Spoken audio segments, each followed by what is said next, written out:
this is the new shit. For y'all to ever try to sleep on this is stupid. Well, you know, I don't define stupidity because it's not an essence, and philosophically speaking, it can't be wrestled down to a concept. If it could, then it probably would have had some more press or been able to attract some kind of discursive interest. It's precisely because it eludes definition that it's everywhere, it's at once pervasive and absolutely untouchable as such. My contention is that as long as we don't know what stupidity is, how can we know what knowledge is?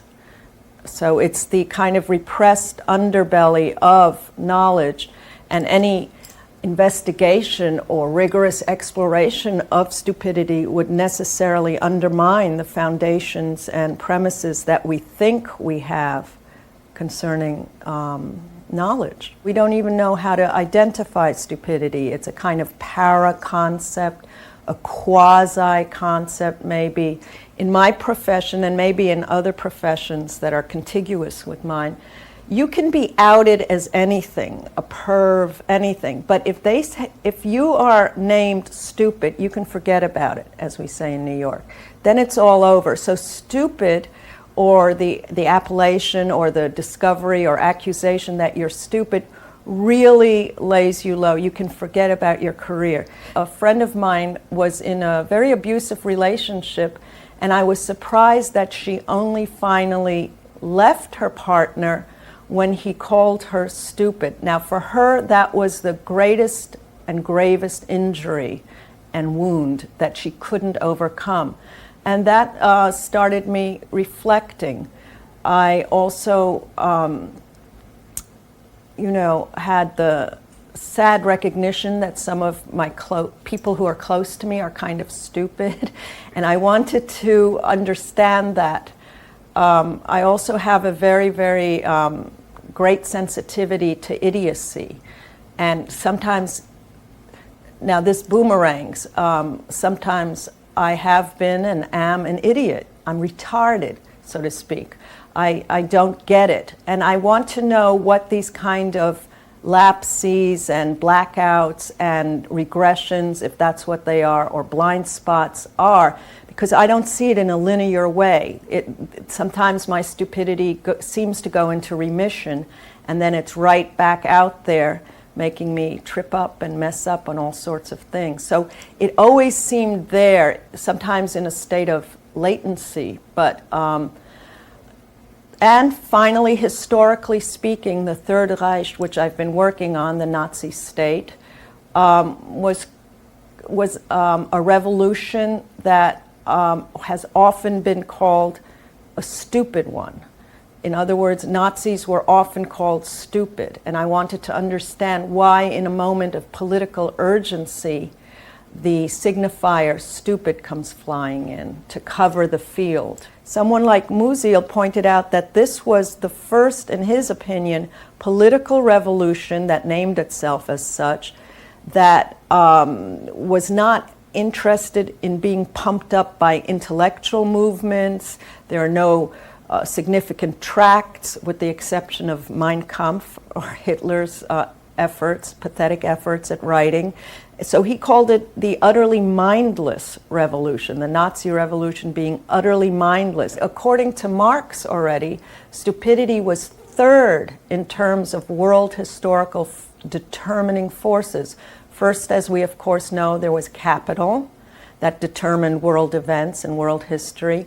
Then there was violence, and stupidity comes in third as being absolutely crucial and determinant in the shaping and contouring of world events. So for Marx, stupidity is an opiate. The state deals it.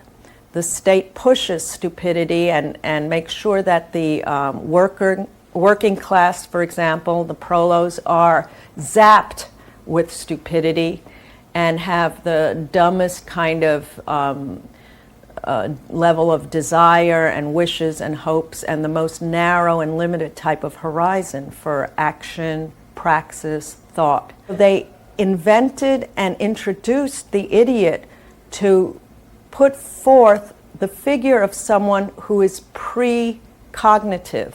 So the idiot was the origin of us all.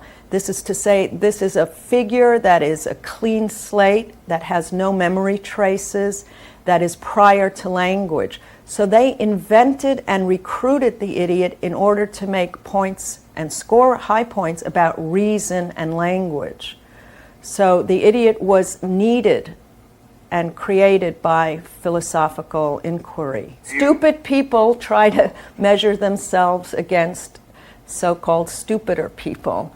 The problem is, in my case, I'm trying, because it has such a pernicious historical, political, ethical history, I think stupidity needs to be more integrated. One needs to acknowledge that one is stupid before the other. This is one of my ethical utterances, that one needs to see the other, rather than denouncing the other, as you've seen in all of these histories, as stupid in order to establish a strong, dominant, oppressive self.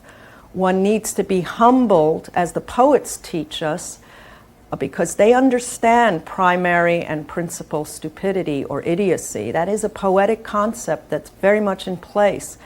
One needs to see one's own failure to attain to something like an exalted sense of intelligence. One needs to acknowledge one's own stupidity. Could you imagine if these raving world leaders that we're stuck with right now, illegitimately for the most part, if they could you can't imagine in their vocabularies a self-acknowledgement of their failures and stupidities and blindnesses. Stupidity is infinite, which is to say that it infinitely touches everyone, and everyone is implicated. You know, as long as you can designate and cordon off the other as stupid, you can bomb the shit out of them. And that is what happens politically. W is one example. He exemplifies the need of someone who has to think and prop himself up by thinking that the other is stupider than he. And indeed, when he gives very serious speeches where he's threatening war and establishing claims to the legitimacy of his threats, he acts as if he's speaking to children. So his own stupidity gets projected as the infantilization of the other. Women are simultaneously, and that's why you need the double Nietzschean registers, they're simultaneously stupid and really shrewd and clever. So as Musil points out, it's very often necessary for women, students, and servants to act stupid. This is their basic survival kit. And you know, if people have to act stupid, minorities have to act stupid, otherwise they're thought to be haughty and they get the crap beat out of them, it gets slapped out of them. If they need to act stupid, it means they're not stupid, right? So it's a political exigency and their survival kit. Some kids need to act stupid so they don't get in trouble. So a lot of abuse requires the mask, the Nietzschean mask of stupidity, so that you can fly under certain oppressive radars and get away with it. It's kind of dangerously disclosive, you know, and it's always self-reflexive. It always boomerangs back. So most people understandably would like to steer clear of stupidity. I'm very impressed that you guys have the courage to encounter it. You see, your stupid minds, stupid.